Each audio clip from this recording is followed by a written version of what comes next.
जिस तरीके से आज आनंद शर्मा जी ने कहा है कि अगर 500 टन सोना अगर हम गिरवी रख दें तो देश की स्थिति बेहतर हो सकती है, यानी एक बार फिर 1991 की याद होने लगी। सवाल फिर ये खड़ा होने लगा है कि जब देश की अर्थव्यवस्था क्या वाकई में बहुत हालत खराब है, क्या वाकई में अर्थव्यवस्था आईसीयू में भर्ती हो गई है।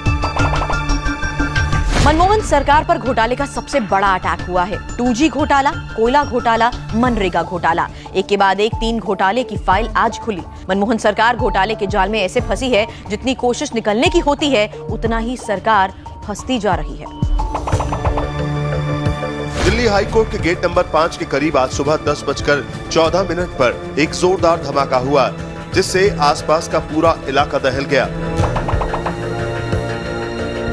मैं आपकी स्टेट को चैलेंज करता हूं कि इन 20 साल में वो एक एविडेंस देंगे कि जम्मू कश्मीर लिबरेशन फ्रंट को पॉलिटिकल मूवमेंट के बगैर वायलेंस के साथ किसी किस्म का ये एक एविडेंस। मैं आपको देता हूं एविडेंस।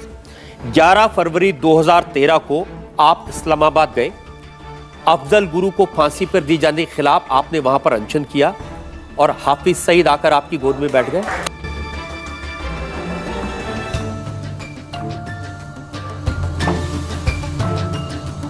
हमने वजीर आजम से बात करी, हमने सोनिया गांधी जी से बात करी। सोनिया गांधी जी को उस हादसे की हमने तस्वीरें दिखाई तो उनके आंसू फूट पड़े और उन्होंने हाथ जोड़कर कहा कि ये तस्वीर मुझे मत दिखाओ, फौरन जाओ वजीर आजम से बात करो।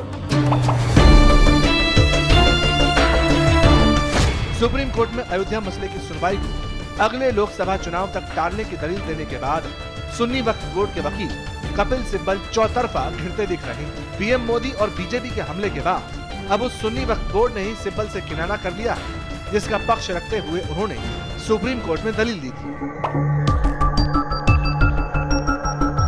मोदी सब अपनी बात कहते हैं साहब किसी ने नहीं किया, बहुत कोशिश की, उन्हीं के बीजेपी ने भी कोशिश की, कुछ नहीं हुआ। अब मोदी साहब क्या कर लेंगे?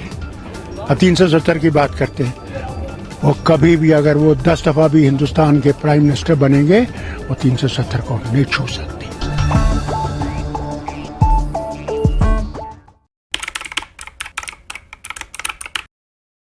मैं नरेंद्र दामोदर दास मोदी ईश्वर की शपथ लेता हूं कि मैं संघ के प्रधानमंत्री के रूप में अपने कर्तव्यों का श्रद्धापूर्वक और शुद्ध अंतःकरण से निर्वहन करूंगा।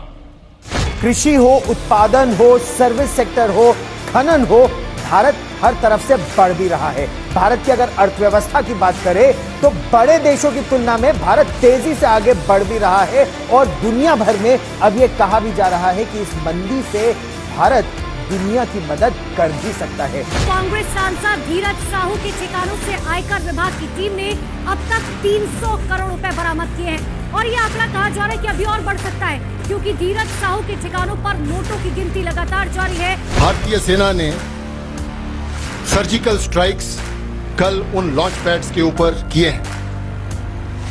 इस ऑपरेशन का लक्ष्य आतंकवादियों के नापाक मंसूबों को विफल करना था।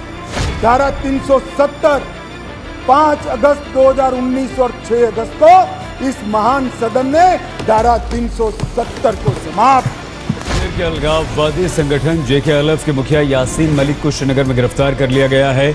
सदियों की प्रतीक्षा के बाद हमारे राम आ गए।